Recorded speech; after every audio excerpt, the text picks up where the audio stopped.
नमस्कार। आज हम पढ़ते हैं कबीर के दोहे। कबीरदास जी हिंदी के सुप्रसिद्ध कवि, भक्त कवि और निर्गुण निराकार परंपरा के अनुयायी हैं। इन्होंने अपने दोहों की सरल भाषा में बहुत से जीवन के रहस्यों को समझाने का प्रयास किया है। एक दोहा हमें एक संदेश देता है। वह दोहा है, माटी कहे कुम्हार से तू क्या रोंदे मोय, एक दिन ऐसा आएगा मैं रोंदूंगी तोय। प्रस्तुत दोहे में हिंदी साहित्य के प्रसिद्ध कवि कबीरदास जी जीवन की यथार्थता और सच्चाई को बताते हुए बहुत बड़ा संदेश दे रहे हैं।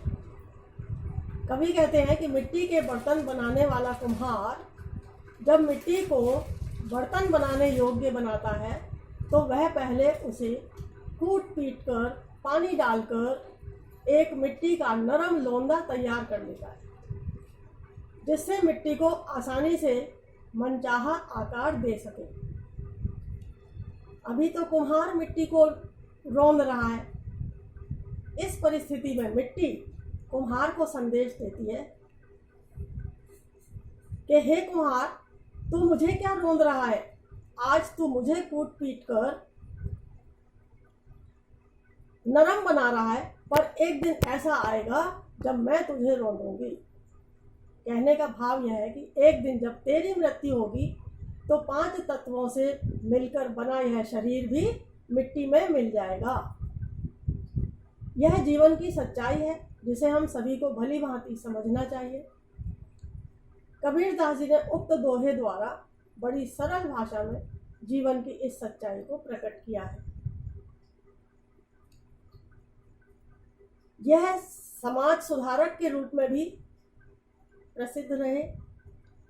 इन्होंने बहुत से लोगों के ऊपर, कुरीतियों के ऊपर और सामाजिक परंपराओं के ऊपर कटु व्यंग्य किए हैं।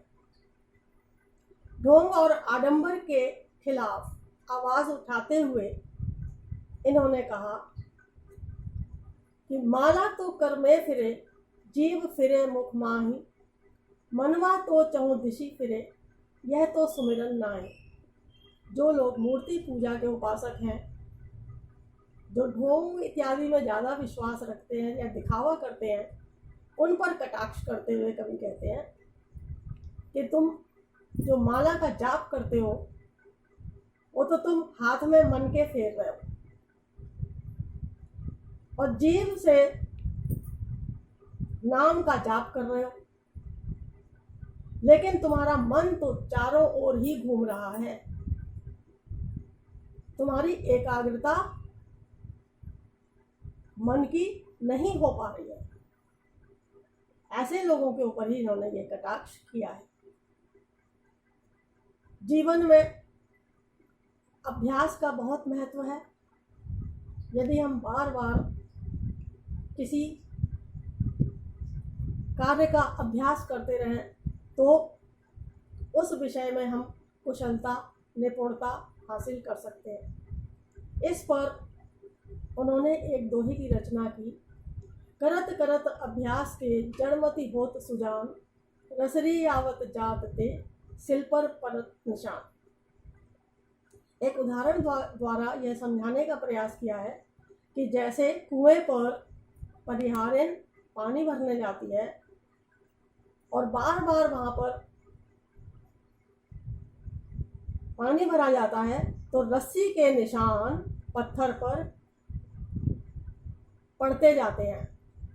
जब पत्थर जैसी जड़ शिला के ऊपर बार बार रस्सी के चलने से निशान पड़ सकते हैं, तो बार बार के प्रयासों से जड़ बुद्धि भी क्यों नहीं विद्वान हो सकता, क्यों नहीं कुशलता हासिल कर सकता। अर्थात निरंतर अभ्यास और प्रयास से जड़ बुद्धि भी सुजान, चतुर और विद्वान बन सकता है। धन्यवाद।